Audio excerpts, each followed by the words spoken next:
नमस्कार साथियों, हम आज के इस वीडियो में पद्मश्री जादव पायेंग, ये असम के फॉरेस्टमैन के नाम से पहचाने जाते हैं और जिनका दूसरा नाम मोलाई भी है, इनके बारे में चर्चा करने वाले हैं। 31 अक्टूबर 1959 को असम में दूर दराज माजुली में मिसिंग जनजाति में इनका जन्म हुआ था और इनके द्वारा 1360 एकड़ या कहिए 550 हेक्टेयर भूमि को घने जंगल के रूप में अकेले के दम पर कन्वर्ट करने का श्रेय है। 2015 में भारत सरकार ने इनको पद्मश्री से सम्मानित भी किया है।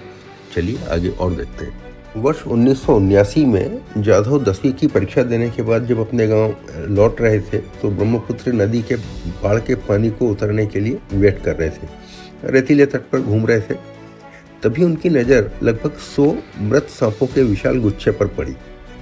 आगे बढ़ते गए तो पूरा नदी का किनारा मरे हुए जीव जंतुओं से अटा पड़ा एक मरघट जैसा लग रहा था। मृत जानवरों के शव के कारण पैर रखने तक की जगह नहीं थी। इस दर्दनाक सामूहिक निर्दोष मौत के दृश्य ने जादव के किशोर मन को झकझोर दिया।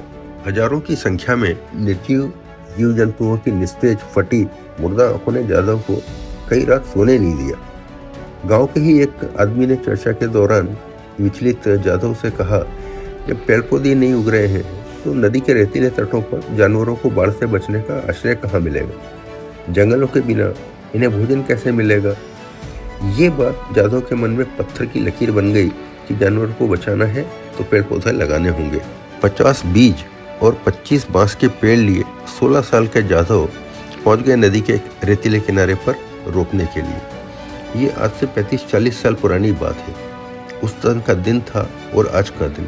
क्या आप कल्पना कर सकते हैं कि इन 35 सालों में जाधव ने 1360 एकड़ का जंगल बिना किसी सरकारी मदद के अकेले लगा डाला।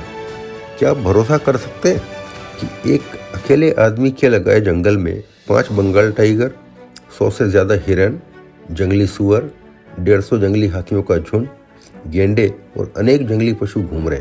अरे हाँ, सांप भी, जिसने इस अद्भुत नायक को जन्म दिया। जंगलों का क्षेत्रफल बढ़ाने सुबह 9 बजे से 5 किलोमीटर साइकिल से जाने के बाद नदी पार करते और दूसरी तरफ वृक्षारोपण कर फिर सांझ ढले नदी पार कर साइकिल से 5 किलोमीटर दूरी तय करके घर पहुंचते। इनके लगाए पेड़ों में कटहल, गुलमोहर, अनानास, बांस, साल, सागौन, सीताफल, आम, बरगद, शहतूत, जामुन, आड़ू और कई औषधीय पौधे हैं।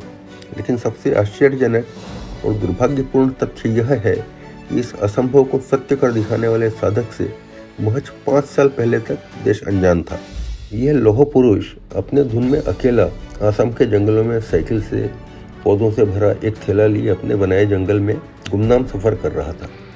सबसे पहले वर्ष 2010 में देश की नज़र में तब आए जो वाइल्ड फोटोग्राफर जीतू कलिता, इन्होंने इन पर डॉक्यूमेंट्री फिल्म बनाई, द मोलाई फॉरेस्ट। ये फिल्म देश के नामी विश्वविद्यालयों में दिखाई गई। दूसरी फिल्म आरती श्रीवास्तव मैडम की फॉरेस्टिंग लाइफ, जिसमें जादव जी की जिंदगी के अनछुए पहलुओं और परेशानियों को दिखाया गया था।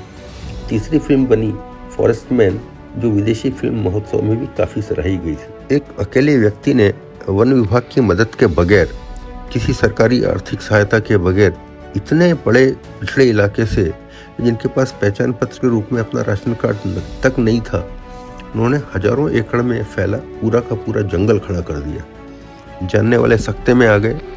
उनके नाम पर आसाम के इन जंगलों को मिसिंग जंगल भी कहते हैं। एक्चुअली जादव जो है आसाम की मिसिंग जनजाति से आते हैं। जीवन यापन करने के लिए इन्होंने गाय पाल रखी हैं। शेरों द्वारा आजीविका के साधन उनके पालतू पशुओं को खा जाने के बावजूद जंगली जानवरों के प्रति इनकी करुणा में कोई कमी नहीं आई है।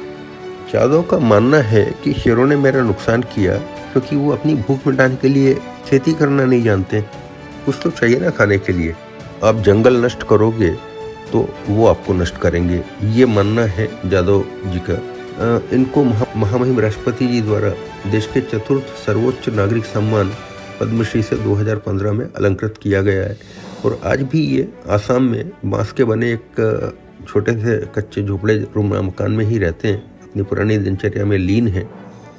तमाम सरकारी प्रयासों, वृक्षारोहण के नाम पर लाखों रुपए के पौधों की खरीदी करके भी ये पर्यावरण वन विभाग वो मुकाम हासिल नहीं कर पाया जो एक अकेले की इच्छा शक्ति ने कर दिखाया। साइकिल पर जंगली पहाड़ियों में पौधों से भरे झोले और कुदाल के साथ हरी भरी प्रकृति की अनवरत साधना में ये निस्वार्थ पुजारी है और इनको हमारा शत शत प्रणाम।